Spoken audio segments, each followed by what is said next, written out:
Good evening, everyone. On behalf of my fellow trustees, the dinner committee, and dedicated Shalva staff, I would like to extend a very warm welcome to each and every one of you who have come out to support Shalva tonight. I would also like to acknowledge our two new trustees, Andrew Raffaelli and Howard Berg, and all their guests.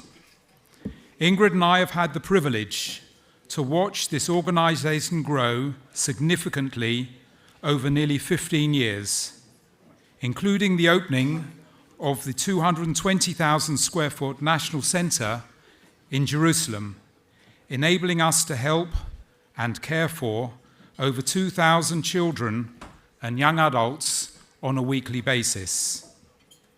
With a budget of over $25 million, half of which comes from the Israeli government and amounts to more than 3 times the level 15 years ago, we continue to lead the way in caring for children and young adults with disabilities, providing love, compassion, and support to both individuals and their families. It is a role model for professionals worldwide and recognized as one of the leaders and innovators in our field. We make sure that every child with disabilities can live a life full of joy, purpose, and fulfillment, reaching their full potential and achieving their dreams. But we are living through extremely dark and troubled times, both in Israel and throughout the diaspora. We have needed to double our efforts to shine a light of mercy and hope on the most vulnerable in society. Post the 7th of October, Shalva was declared a national crisis centre, receiving displaced children from both the north and south of the country, while still providing its full range of services to more than 1,000 recipients a day. Who would have predicted that 1 year later, Israel would still be fighting a war on 7 fronts? We have continued to respond through our Open Doors, Open Hearts program, drawing on over 30 years of experience in the provision of rehabilitative recreation to both children and young adults.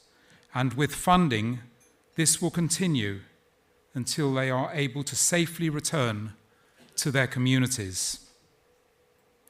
This program continues to fill a crucial gap in the participants' rehabilitation, with their parents continuing to express relief for taking care of their children and providing much appreciated hours of respite during this very challenging time. It is the same for parents of young evacuees whose children have been absorbed into our inclusive daycare program. In addition, we have welcomed young adults with disabilities into Shalva's employment workshops, where they have been gaining invaluable skills in our supported environment. This continues to place us under severe financial pressure we are only able to face with your generous help. As a parent of a child with disabilities, I fully appreciate what having Shalva means to the families they are helping, and I'm truly honoured to play my part. To our patrons, friends, and supporters, thank you. Thank you for your support in the past. Thank you for coming this evening, and thank you for always being there when we need you. Enjoy your evening.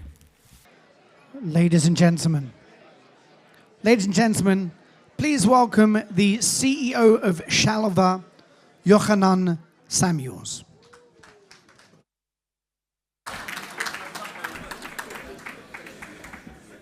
Good evening, my dear friends. It's an honor and privilege to be here with you this evening. For those of you who know my dear father, an apt description of him might be run, Kalman, run. This past week, he has visited Houston, Texas for a Shalva event for 24 hours and found himself not running, but rather admitted to Houston Hospital with an unexpected leg infection. He's healing and so sorry that he cannot be with you. He asked me to convey his deepest gratitude and friendship.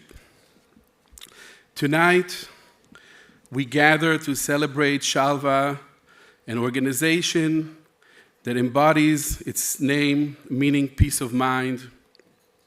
What began in 1990 as a local initiative of my parents, Kalman and Malki Samuels, has blossomed into one of the world's foremost organizations for disability care and inclusion, impacting lives globally through innovative, compassionate, and comprehensive programs. The Shalva National Center in Jerusalem is a beacon of hope and inclusion, offering transformative service to more than 2,000 individuals with disabilities and their families each week. From newborns to adults, Shalva provides therapies, educational programs, and vocational training that empower people with disabilities to live fulfilling lives, reach their potential, and thrive. Organizations from across the globe seek our guidance, and new centers and programs are developed in such diverse locations as Novosibirsk, Siberia, Frankfurt, Germany, Mozambique, the poorest country in Africa, Sao Paulo, Brazil, and more. Every year, approximately 150,000 visitors come to Shalva National Center to learn about our programs, cutting-edge therapies that empower families and individuals with disabilities to live integrated lives within their communities. Ambassadors visit almost weekly, seeking cooperation in improving their services, most recently Rwanda, Argentina, and Guatemala, with numerous others scheduled. In these challenging times, as Israel confronts conflict, Shalva's mission becomes even more critical. We continue operating at full capacity. This continuity offers stability, a sense of routine, and a safety of community lifeline in uncertain times, uncertain world. Our commitment to serve with dignity, love, and hope is unshakable. Hope is one of humanity's most powerful forces. It draws us towards a brighter tomorrow, helping us see beyond present difficulties. Hope enables us to confront the impossible and challenge what others say cannot be done. It is no coincidence that the Israeli national anthem, Hatikva, means the hope. When we face life's darkest realities, hope is our anchor. Together, we proclaim to those we serve, you are not alone. This message is at the heart of Shalva's mission. It is a message that each of you here embodies through your presence and support tonight. And on the behalf of the Shalva children and their families, thank you from the bottom of my heart.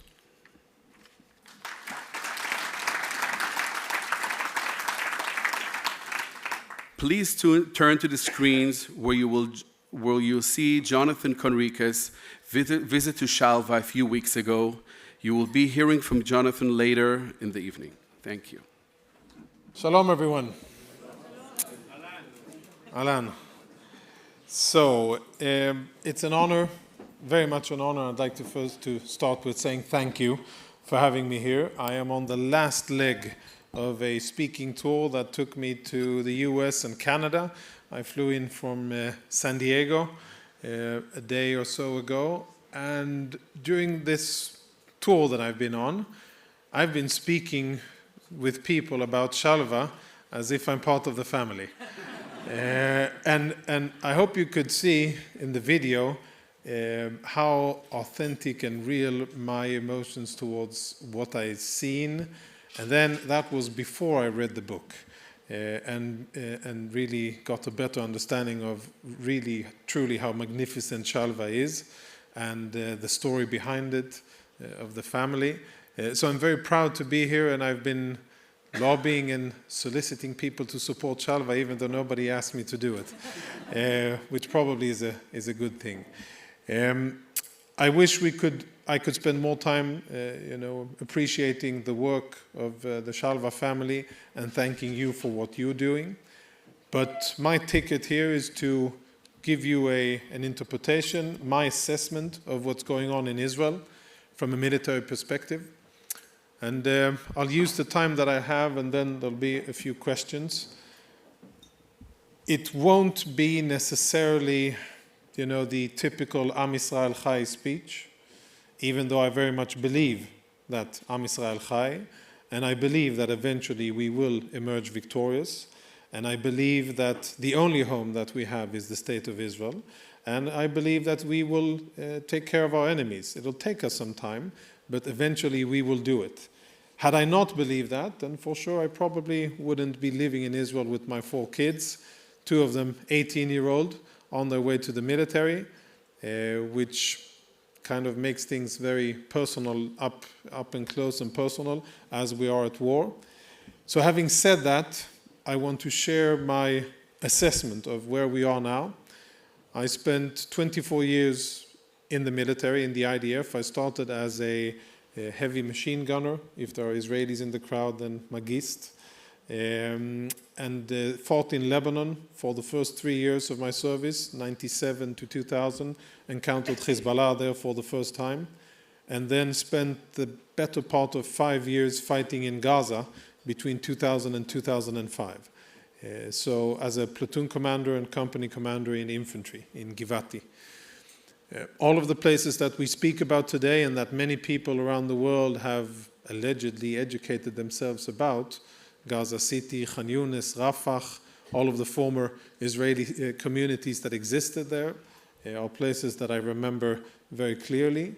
5 years in Gaza, lots of combat, lots of death, lots of sacrifices that were made by Israelis that ended, unfortunately, with a very rash strategic move of disengaging from the Gaza Strip. And since 2007, Hamas has been in control. Now we're 13 months and a bit into fighting a war that we didn't want, didn't start, and if I'm honest here in a room of friends, probably didn't prepare very well for. We still have 101 hostages. 36 of them are confirmed dead, and their families know, they've been notified by the authorities. And I know, based on IDF information, that there's at least half of the remaining Israelis are probably not alive, which is the most difficult and saddest topic to deal with and to discuss and to try to get our head around. As we're fighting now, or as Israel is fighting, for those of you who have been in Israel and from talking with people around the tables and at the reception before, I know that probably all of you in this room have been to Israel at least once since October 7, and I commend that. There's different realities. Central Israel, maybe a little bit less so now the last month when Hezbollah has been firing more and more rockets into central Israel. But up until about a month ago, a month and a half, you had essentially 3 parts of Israel. Central Israel, where things were sad and different, but relatively normal. And then northern Israel, a total war zone, where we have evacuated communities, where Metula, which once used to be the home of 1,600 Israelis, more than 70% of the houses in Metula have been destroyed and cannot be used whenever it is deemed safe enough for Israelis to return. Same thing with Kibbutz Margaliot, Kibbutz Malkia, Rosh Hanikra, and many other places that unfortunately have been decimated by Hezbollah's fire. Direct and deliberate, by the way. In southern Israel, still a war zone, much better than it was for about 7, 8, 9 months, but occasionally rocket alarms, and of course the houses of the destroyed communities, the kibbutzim, and many of the other places that were ravaged on October 7. Still, many of the houses have not yet been demolished in order to make way for new building. And the most important thing has not yet happened, and that is the return of the people who used to live there, who worked so hard, who loved, who lived, and who turned that area of Israel into a blossoming, beautiful agricultural area, and they have yet to return home in large numbers. On the ground in Gaza, the IDF is fighting in only basically one location, that's the northern part of the Gaza Strip, 2 locations, Jabalia and Sajaiya. Hamas has yet to be totally defeated there. Other parts of Gaza, Hamas has very little military capabilities left. To put it in layman's terms, and I am not politically affiliated with anybody, and I answer to no one except to my wife, I don't serve any specific narrative than that of the state of Israel and the Jewish people. The situation on the ground looks to me as more of a holding situation, where most of what could have been achieved from a military perspective has been achieved. They're still fighting in Jabalia and Sajaiya, and sadly we still have Israeli soldiers, we have casualties almost on a daily basis. And now it's from a brigade that never fought in Gaza before, the Kfir brigade. Last days have had a lot of casualties. But bottom line is that the situation in terms of Hamas, what defies logic is the disparity between how badly Hamas has been hit and how strongly they're negotiating. Of course, they're able to do so because they have 101 Israeli hostages. But by all military parameters, Israel is very close to dismantling Hamas's military capabilities, and there's no significant threat to Israelis emanating from Hamas. And that won't change as long as Israel keeps control of the Rafah corridor, as long as we control what we call the Be'eri corridor, dissecting the Gaza Strip into 2, and that's being consolidated now. And I think that Israeli troops are gearing up and getting ready to a sustained presence in the Gaza Strip in lieu of other diplomatic solutions.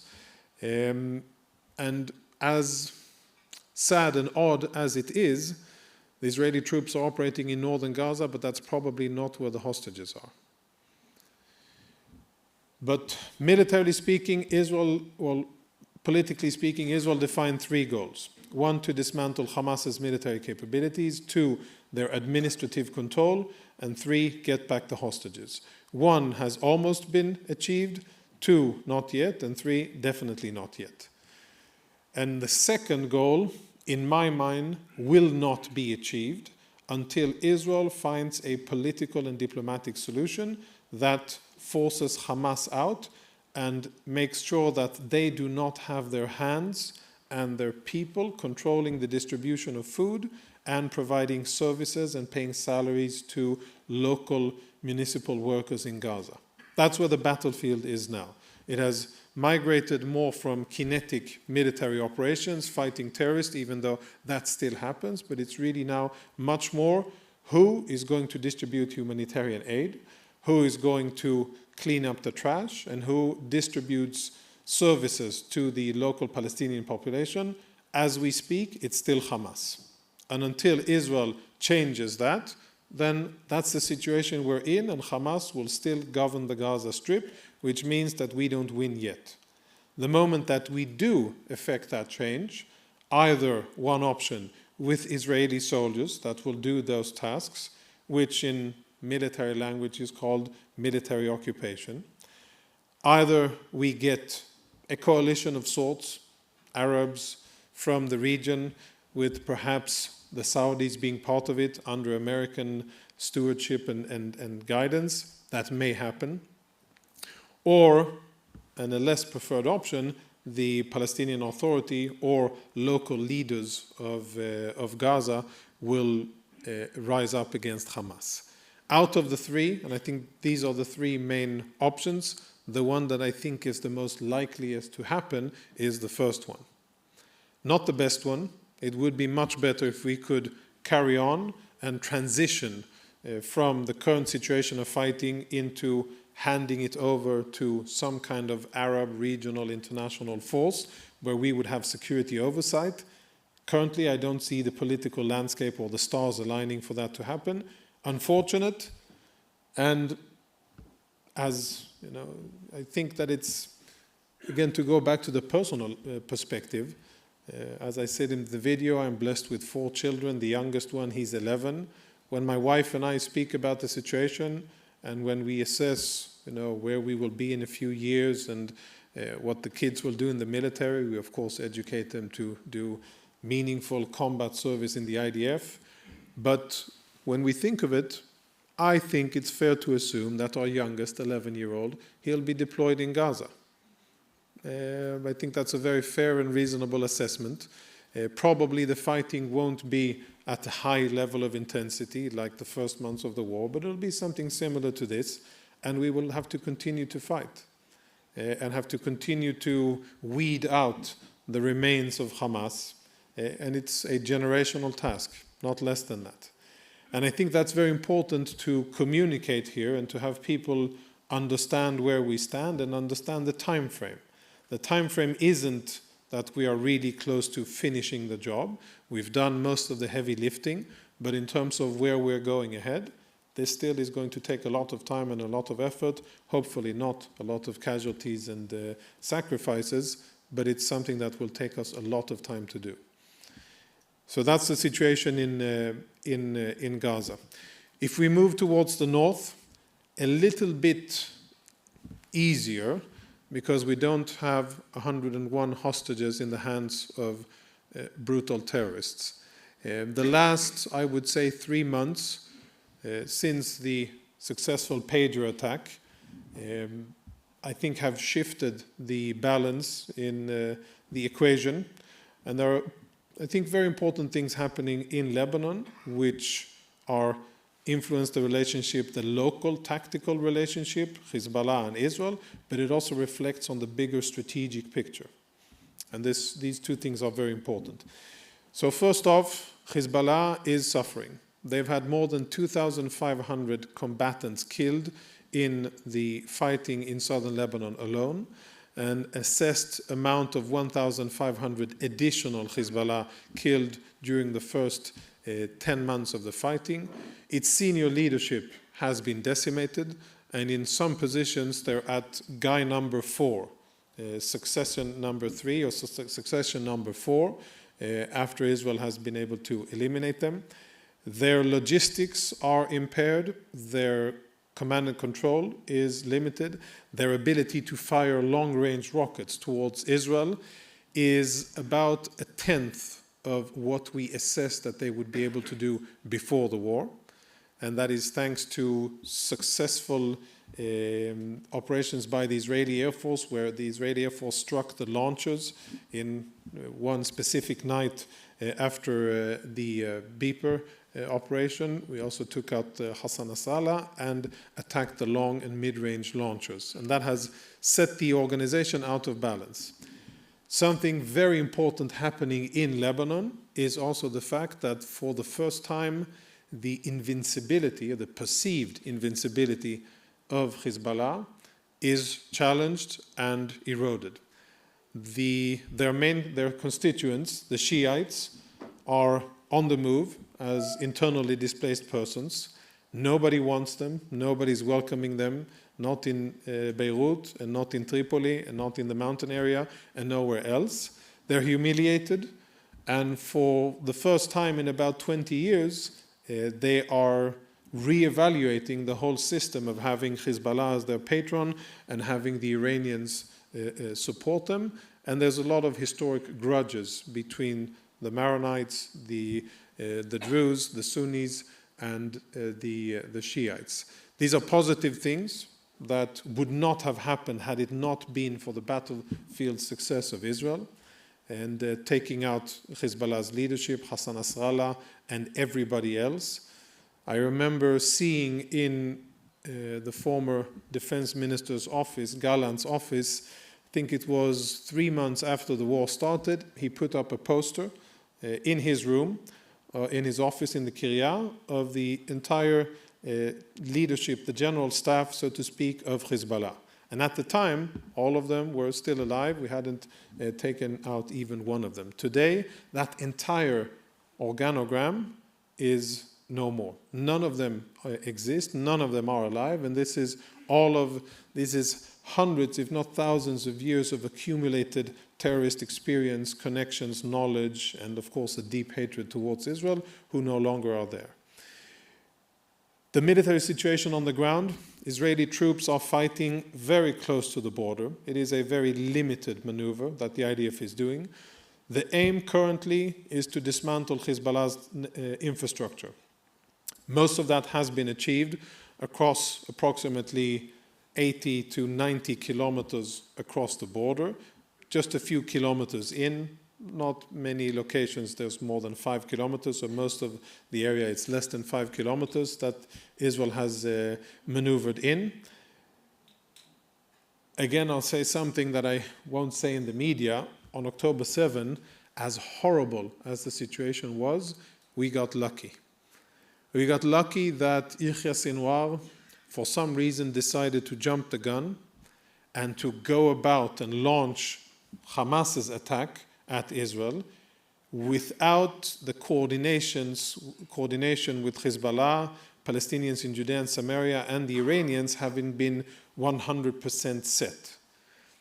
We also got very, very lucky that Hassan Nasrallah, for some reason, decided not to join in and not to launch or activate their well-rehearsed, well-prepared, well-manned and armed plans that they had to, as they call it, conquer the Galilee. Had they decided to do so, based on the amount of weapons that we've discovered in southern Lebanon, based on their level of preparation, their personnel, and the infrastructure, my assessment is that the damage that they would have done would have been tenfold than what Hamas did on October the 7th. We got lucky. We'll never know why Yahya Sinwar jumped the gun. We'll never know why Hassan Nasrallah didn't. Both gentlemen are unavailable for comment. And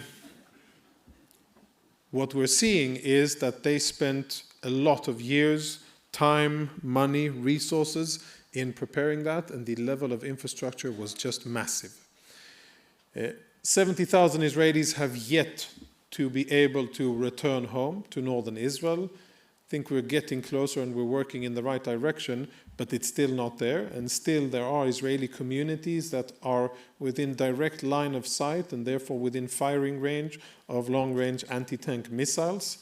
There's a lot of talk and considerable diplomatic buzz about maybe reaching an agreement, waiting for the Lebanese answer.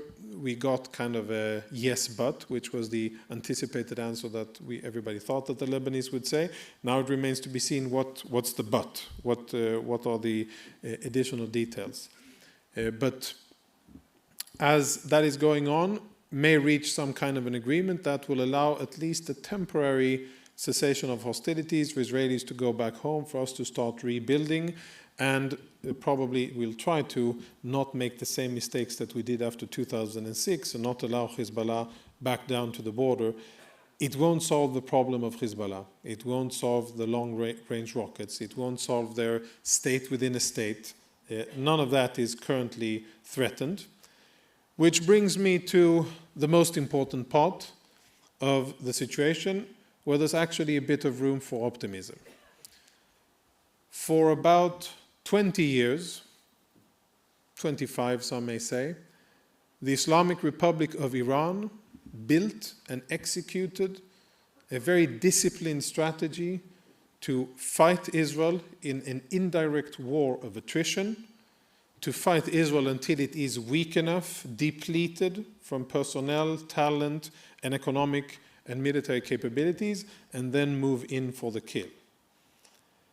In eastern Tehran, there's a square called Palestine Square, and in that square, there's a countdown from 2040. 2040 is the target date by which the Iranian regime aims to destroy the state of Israel.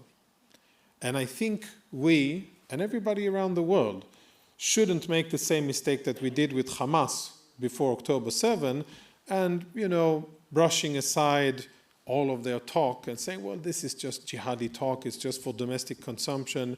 They don't really mean that they want to annihilate all of Israel and to conquer Palestine and to kill all the Jews. This is just tough talk from terrorists because they want to stay in power. I don't think that the Iranians are bluffing. I think that they are very, very true in their intentions to destroy the state of Israel. They're building nuclear weapons and they are funding all of our enemies.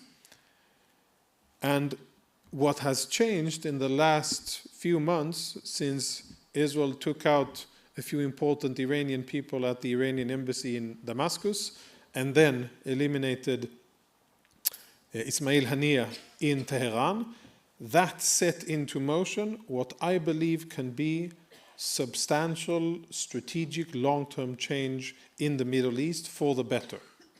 Because we're defeating Hamas, and we'll be able to defeat it eventually totally.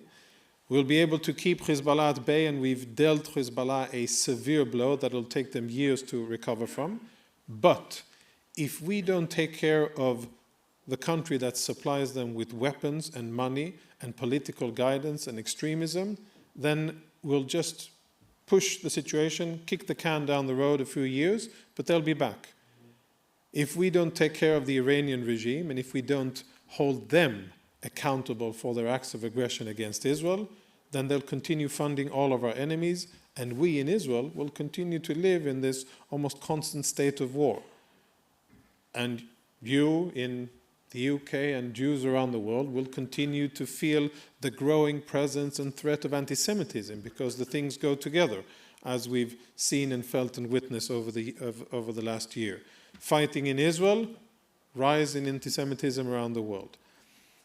And the room for optimism is that for the first time I sense a change in Israeli understanding, and that there are now concrete plans coupled with military and political capacity to change the balance in the Middle East. And for the first time, Israel is engaging directly with the Islamic Republic. Currently, I would say that it's an 80-20 or perhaps a 70-30 kind of balance. 80% of the Iranian efforts, energy, time, money, thinking power, etc., they're focused on offensive against Israel. That situation needs to be flipped, and they need to be spending 80 or 70 or 90% on defense, how to protect their oppressive regime, how to fend off internal challenges against them, and how to defend themselves against whatever we may be doing, we and others. And I think that we're at the stage now, it's a process that we've set into motion, where in a few years I think we can be in a totally different situation, a much better one. If we indeed target the Iranian regime in a comprehensive way, if we apply military pressure, economic pressure, both only by Israel but by other countries as well, if we apply information warfare and political warfare, and most importantly, help the Iranian people rise up against that regime. Other military solutions will be temporary when it comes to nuclear, and they will be temporary when it comes to dealing with the terrorist organizations that the Iranians have built and embedded around us. What that means is that the security situation in and around Israel is not going to calm down in the immediate future. I think that if I were to put ourselves on a timeline referencing the Second World War, I would put us closer to 1941 than towards the end of the war. Still a lot of heavy lifting to do, still a lot of fighting, but I draw strength and positivity from looking at Israeli society, from seeing how committed people are, the reservists, regular soldiers, the wives of the reservists, the families, the parents, and generally Israeli society, with all of our political differences and issues that we burden ourselves, in my mind, unduly, but we burden ourselves with. Despite all that, Israel is strong, and Israel is resilient, and Israel is fighting like no other country would ever fight, and no other country has fought. on 7 fronts, 7 physical fronts, and then lawfare and information warfare as well, so you could actually count 9, heavily outnumbered, with sometimes faltering friends, and a lot of people and countries and institutions that have betrayed, I think, their own values, but also us. But Israel continues to fight, and I think the understanding in Israel is that we don't have any other options. Yes, to love, to build, to nourish, to prosper, but that has to come after the fighting. My message here to all of the Jewish communities that I visit, and in some communities it's more urgent than others. I was born in Jerusalem, but I grew up in Malmö, Sweden. And I think the Jewish community in Malmö, Sweden, or what remains of it, tells a cautionary tale to other communities around the world, in Europe, of what not to do. How not to be politically organized, how not to stand up to Islamists and neo-Nazis and anti-Semites, how not to accumulate and exercise political power. And my hope is, and my message is, for those that have not yet been galvanized and are not yet up in fighting spirits, metaphorically speaking, is to do so on all fronts, and to be prepared to defend what you hold dear, probably not in the physical sense, but really in the every other aspect of the world. So I think, coupled with the complexity of the security situation in Israel, which I believe will go on and there will be continued fighting, that brings news, attention, misinformation, and all kinds of bad things happening in your communities as well. And my message to you is that this isn't going to go away anytime soon, and therefore we all have to button up and to be ready to continue and to sustain and probably to enhance our efforts. Having said that, and that is a sinister outlook, as I said, within a few years, I think we will be in a much better place, and I see great potential with different peace treaties that may be ushered in. There's a real desire with various Arab countries to what I call move beyond the Israel mistress syndrome, where many people, many countries like to interact with Israel, but they don't bring us home to meet the family, but actually go above board and make peace with Israel, recognize Israel, and benefit from all of the excellent things that Israel can provide, not only security. And I think that will come as we will show leadership and strength in dealing with the region's biggest bully and baddest actor, and that is the Islamic State of Iran, Islamic Republic of Iran. So I think we'll leave it at that. I'll just like to commend you on being here. Spoken with a few people around the table. Everybody seems so engaged with community and helping Israel and visiting, and you're here raising funds for Shalva, which is a marvelous institution, and I'm sure that many are contributing other things to help your Jewish brothers and sisters. So on behalf of Israelis, who may not always be the most polite and express their how thankful we are, I'd like to say thank you, and I hope that we'll visit, that we'll have a tour together, and we'll go to Metula, and we'll meet the kindergarten in Metula, and we'll meet the kindergarten in Be'eri. And they'll be complaining to you guys that they don't have enough room in the kindergarten because there are just so many babies. When that happens, then we know that we will have one. Thank you. Thank you. Jonathan, thank you. I had a couple of questions, but you have been so thorough that I think to ask them, you've actually answered them already.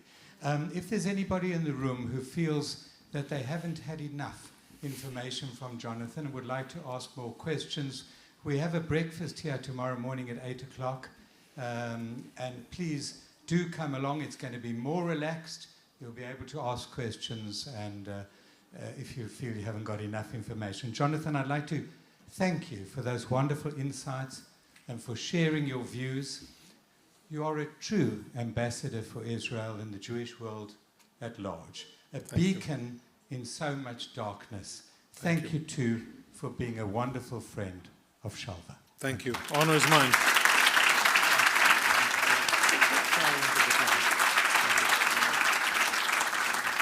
Good evening, everyone. I'm just not quite as tall as Jonathan, so I'm bringing these down a little bit. So this is just a few words, really, to speak to Gaby, who came especially to be with us tonight. So on behalf of everyone associated with Shalva, UK, I'd like to express our heartfelt gratitude for everything you've done to support our fundraising efforts over the last 10 years. Back in 2014, when I was looking for a new CEO to run the British Friends of Shalva, I received an excited call from Avi, Yochanan's brother, to say that he'd found the perfect person for the job. However, when he told me that you lived in Ra'anana and you were already commuting to Jerusalem to work in the center, I have to admit that I was very skeptical about how well this would work out for us. But from our very first meeting, I quickly realized why Avi thought so highly of you. Your intelligence, your creativity, your resilience, your professionalism, your positivity and determination were all obvious to see.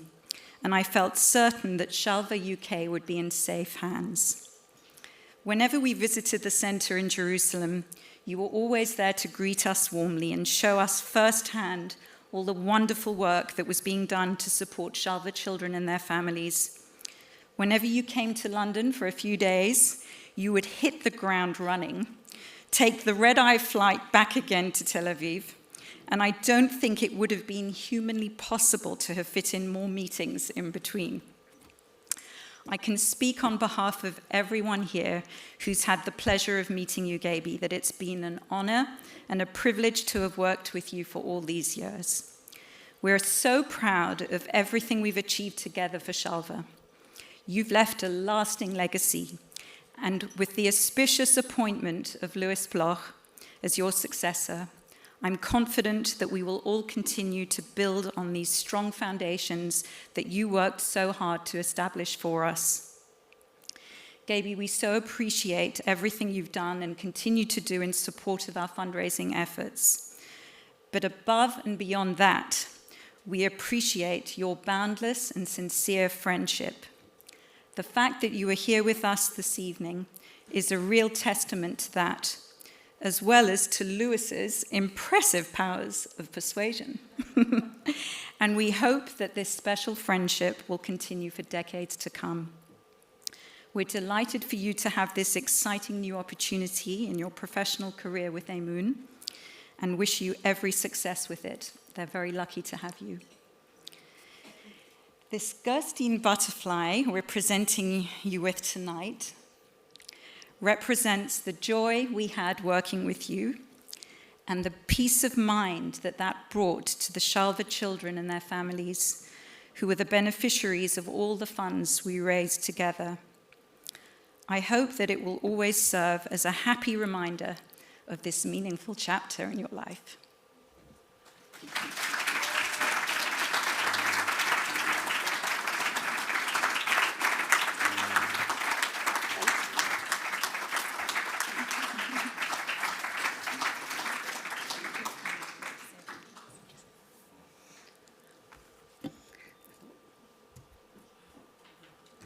I thought for a moment someone had set me up here and taken my speech away, because I wasn't really supposed to speak. But having organised these dinners for over 10 years, and I know how strict they are with the running order, it gives me tremendous pleasure to now mess it up. So Debbie, thank you so much for your kind words, but truly it is I who need to thank you all. When I look back over the past decade, it was an immense privilege to have been given the chance to play a small part in Shalva's journey. And it was you, Debbie, as you just mentioned, as chair of the British Friends, who took that leap of faith when you agreed to Avi's suggestion in 2014 to hire me to lead the British Friends of Shalva, despite my living in Israel. You pioneered the first dinner, and with your incredible charm had the world's most renowned violinist, Maxim Vengerov, perform at no cost to Shalva, a feat only you could pull off. You've been the most dedicated chair for more than a decade and led the charity with wisdom, clarity, and always with kindness, and I am so grateful for your friendship. I'd like to use the few minutes I haven't really been afforded to pay tribute to other people who are here tonight and who are instrumental in building the British Friends of Shalva.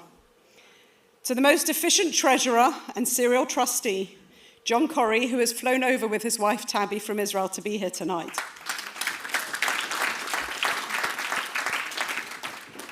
While I first knew you as my husband's first employer and my parents' friend, I'm immensely grateful to you for your friendship and for the belief you have shown in me over my time as CEO. You really went way above and beyond in your support of all the crazy ideas I had as the first to undertake to climb the world's highest freestanding mountain, Mount Kilimanjaro, exactly 10 years ago, raising more money than any of the other almost 100 climbers who have taken on this challenge for Shalva since then. You really led the way, and this was just the first of many challenges you took on for us. We're all looking forward to the photos from Everest, and as you taught me, never say never. To past dinner chair and trustee, Michelle Shentom, I'm not sure where you are, I think you're here.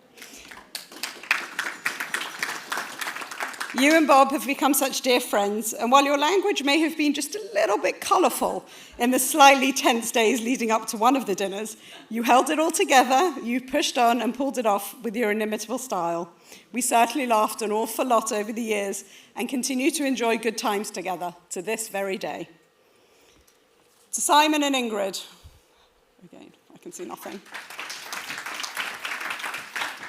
I recall coming to you, I think it was about 8 years ago, and I think the appropriate word would actually be grovelling, asking whether you would allow us to use just your names as dinner chair, just for one dinner, promising that you wouldn't have to come to any meetings, be involved in any way, or have to do it ever again.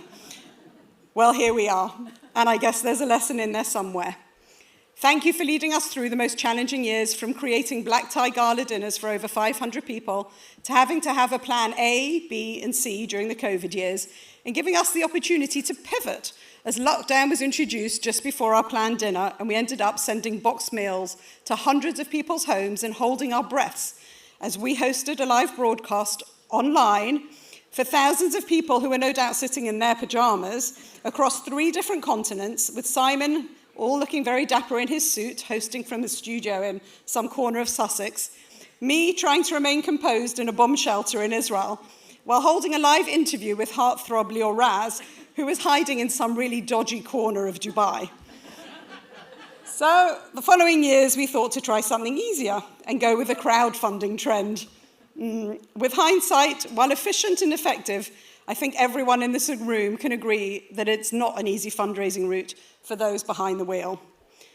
So just when things looked like they were going to get easier, we could go back to events in person. Again, you took the helm and led us through our campaign last year, when we could only decide on hosting any events 2 weeks before, but you supported it, Michelin chef and all, and pulled it off once again, helping not over Shalva's family, but the thousands who sought refuge under Shalva's umbrella as war broke out across Israel.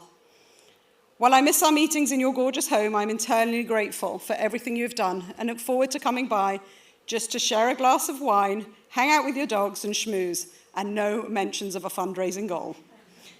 To those people who weren't able to join us tonight but played such a key role over the years, to Stuart Roden, who first set us the challenge of demonstrating support in Israel before embarking on raising any funds in the UK for Shalva, who supported our efforts year after year, and I recall asked Avi and I back in 2015 to look him in the eye and promise he wouldn't be headline news when we asked him to lead the appeal in the campaign to help us complete the National Centre.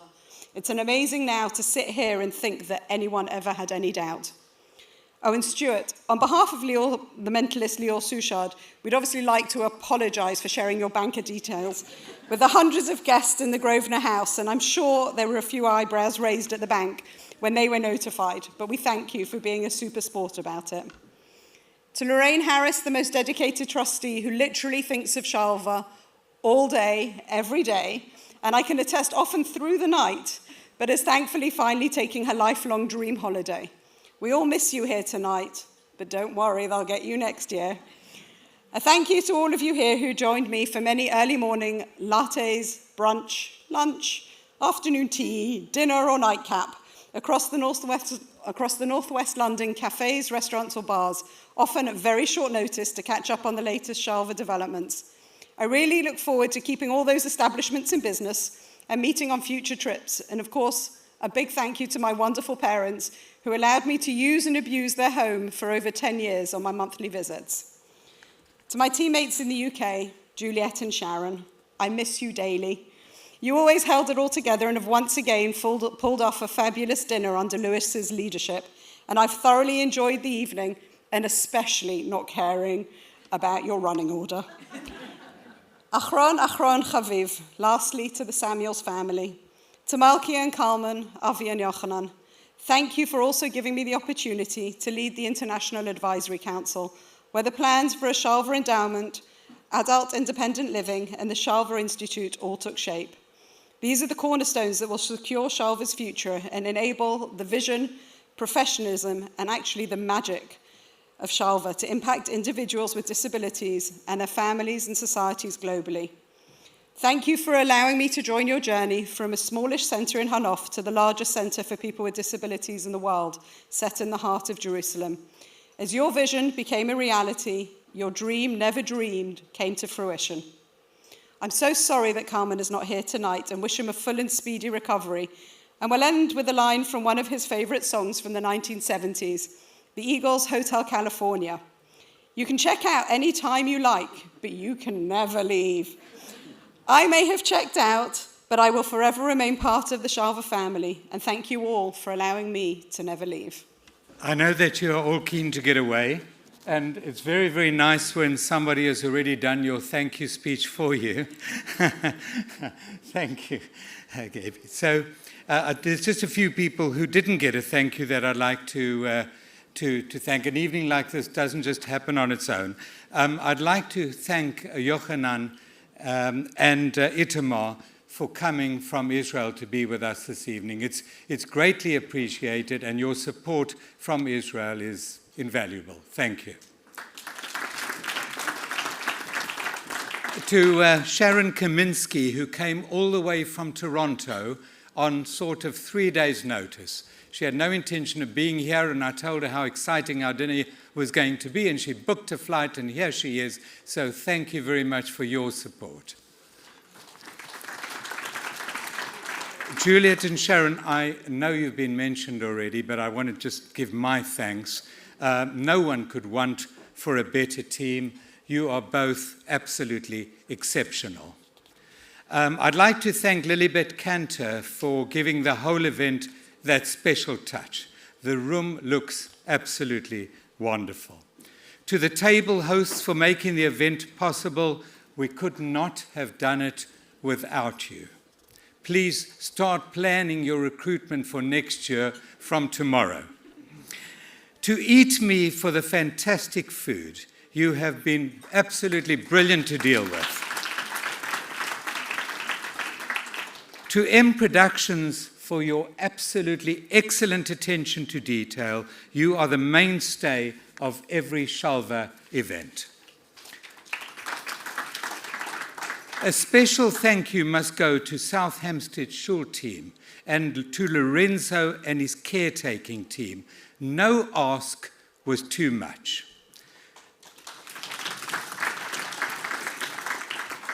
I'd also like to thank Maureen Lipman, who found time to record the voiceover to our video. I'm sure you spotted that, in spite of an incredibly busy schedule. And last but not least, to you all, thank you for being part of our Shalva family. I wish you all a safe trip home and ask you for security reasons not to congregate outside the shul. Thank you for being here this evening, and I look forward to seeing some of you at breakfast at 8 o'clock tomorrow morning.